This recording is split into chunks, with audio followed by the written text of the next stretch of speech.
واقعات دي احادیث مبارکه دي دغرنګي د دې روحاني نفسیاتي فواید جسمانی فواید سماجی فواید او بیا د شکر نه ادا کول چې کوم نقصانات دي د غواړو چې باره باندې مختصر ورته بیان کو شکر ادا کول دا انتهایی اهم او یو ډېر بهترین عمل دی ډېر حسین عمل دی ډېر ښکلی عمل دی شکرګزاري موږ ته زموږ په زندګۍ کې چې کوم مثبت څیزونه دي د هغې قدر راته ښیي او د انسان په زړه کې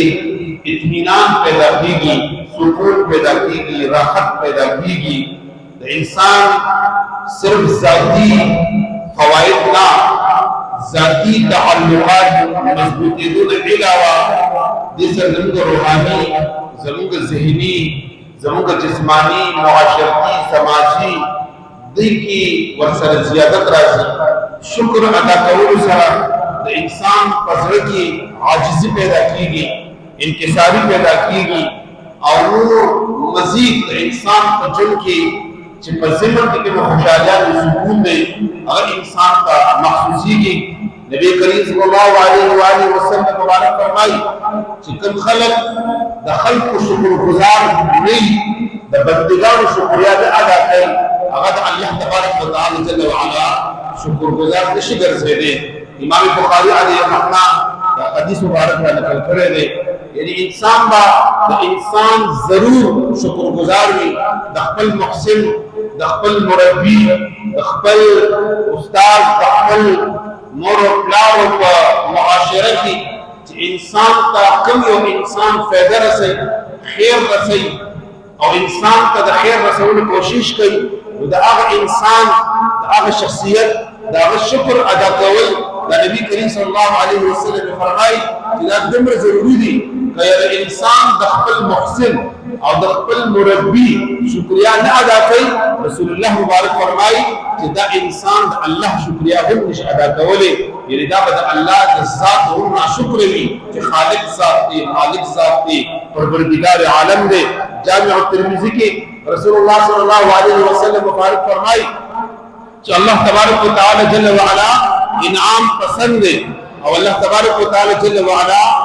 نعمت عطا قوم کې دی او الله تبارک وتعالى جل وعلا په نعمتونو باندې په احسانات باندې کوم انسان چې شکر ادا کوي الله رب العزت جل وعلا ته هغه ډېر زیات خوښوي او د الله په پسندیده بندګانو کې هغه بندي چې کوم انسان د الله تبارک وتعالى شکریا ادا کوي حضرت عائشہ صدیقہ طاهرہ عابدہ راکعہ ساجدہ ام المؤمنین عائشہ صدیقہ رضی اللہ تعالی عنہا مبارک فرمائی کہ رسول اللہ صلی اللہ علیہ وسلم مبارک با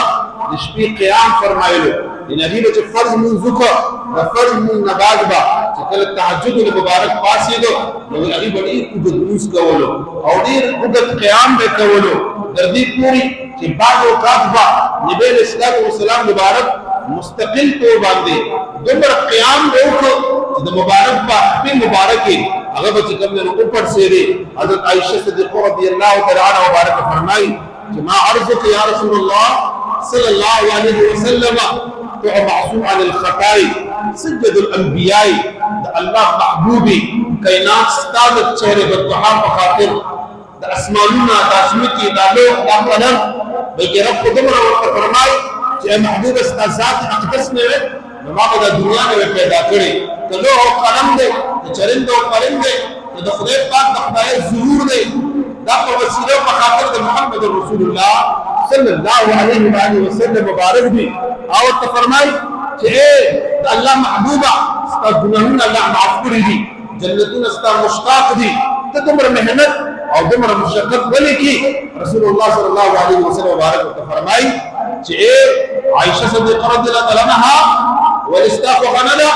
زید الله شکر گزار بنده جوړ شو زید الله تبارک وتعالى جل وعلا شکر گزار بنده جوړ نشم مستعدانه خوخه چې دا دې خوخوي بیا د الله عبادت کوما رب کائنات جل وعلا با بندگی به بیا کوما نو الله رب العزت جل وعلا بنده چې کوم دی نو ورتا فرمای چې زم شکر گزار بنده جوړېدو لپاره तुमरा इबादत कोमा। सुनन इब्न माजा की रसूलुल्लाह सल्लल्लाहु अलैहि वसल्लम फरमाई, हजरत अनस बिन मालिक रदियल्लाहु तआला अन्हु रिवायत थे कि रसूलुल्लाह सल्लल्लाहु अलैहि वसल्लम वो फरमाई कि कल वो तास रोटे उखरे दा रोटे पड़ो न बाद अल्लाह तबारक व तआला जल्ल व अला शुक्रिया अदा कई। कल तास उदशे रापासी गई दा अल्लाह शुक्रिया अदा कई। कल इंसान हर यो नेमत दुनिया व मिलौशी दाग दुनिया द नेमत इस्तेमाल नबाद जरूर चकम दे अल्लाह तबारक व तआला जल्ल व अला दाग शुक्रिया अदा कई। ज़िक्र अल्लाह पनिस बांधे द टोलना पसंदीदा इंसान द टोलना बेहतरीन इंसान अब इंसान ने चाहे इंसान द अल्लाह तबारक व तआला शुक्रिया अदा की और रब कायनात जल्ल व अला शुक्रगुजार जोशी। सलफ व सालिहीन कमुंगा जुंदो गोरो दाऊद नबी अलैहिस्सलातु वस्सलाम अक़वाल मुबारक व हदीस मुबारक व दागी मुबारक जुन को गोरो नाग मुबारक जुंदम द निअमतुन मांगी द शुक्रियाना दगर जदले दे। हज़रत उमर इब्न खत्ताब रदियल्लाहु तआला अन्हु मुबारक फरमाई वो कचरियो द सबर और द शुक्र वो दो असुन मत मिलौशी यो द सबर वी और यो द शुक्र वी। हज़रत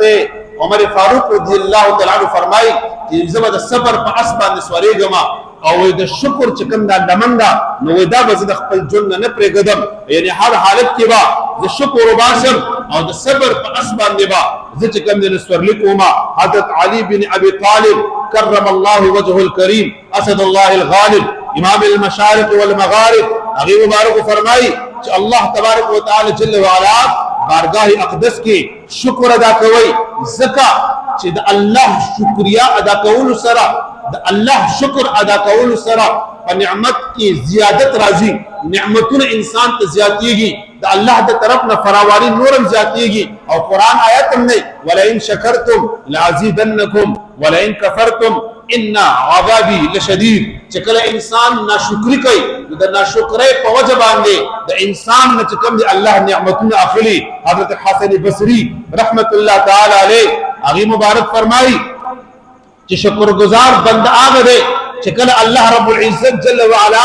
इंसान तकम नेमतुन और कड़ी दी कि आग नेमत इंसान पर सही जे के इस्तेमाल की और पहाड़ हाल की अल्लाह शुक्र बासी नोइदा द अल्लाह शुक्रगुजार बंदे रब वल्द दुनिया दौलत वर करे पकार दादा कि दौलत इस्लाम द रोडली तालीमात के मुताबिक चकम द अगद पर हदूद और कवाइद और ज़वाबित मुकर्रर दी द कुरान और हदीस ना द शरीयत और द इस्लाम ना दागी मुताबिक अगर पल अगर मान लगई इंसान का अल्लाह तबारक व तआला जल्ल व अला औलाद वर करी यानी द दुनिया हर यो नेमत दादा अल्लाह द तरफ न दे ददी सही इस्तेमाल कौन वाला द शुक्रगुजार बंदे वेले शी। हज़रत हसन बसरी रहमतुल्लाह तआला अलैह फरमाई हज़रत इमाम अहमद बिन हंबल रहमतुल्लाह तआला अलैह किदा जलील कदर इमामानुना यो इमाम दे हज़रत इमाम अहमद बिन हंबल वगैर बीमार श चकले भी बीमार श नवे खल्क ते तपोस सखा छवि तबियत दी सिंग दे नई व तो फरमाए अल्हम्दुलिल्लाह रब कायनात जल्ल व अला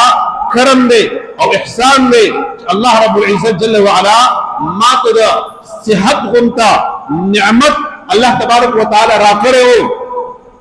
और अल्लाह रब्बुल इज्जत द सेहत नेमत नबात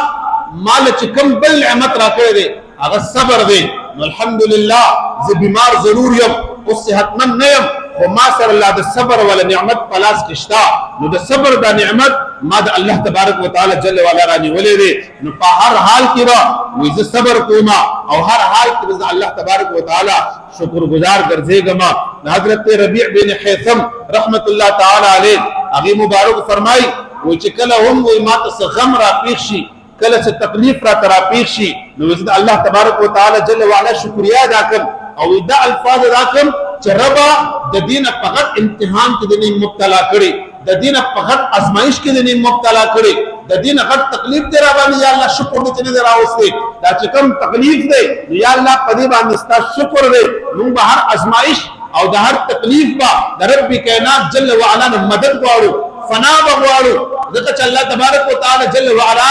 इम्तिहान से पसड़ी बांधे रावली उधर इंसान आजमाइश अल्लाह कई वला नबलुवन्नकुम बिशैइन من الخوف والجوع ونقص من الاموال پر آیات مبارک دے اللہ د خپل بندگان امتحان اخلي. نو حضرت ربيع بن خیسم فرمای و چې په ما کوم غم راشي، کوم تکلیف راشي، کوم مصیبت راشي، نو زه الله تعالی څخه پورته کوم چې یا الله شکر دې چې د دې بدتر شوی نه ده، یا الله شکر دې چې د دې سخت شوی نه ده، یا الله شکر دې چې د دې زیات شوی نه ده. نو شکر گزاري او شکر کول دا یو داسې عظیمه سرمایه ده، داسې عظیم نعمت دی چې د دې ډېر فواید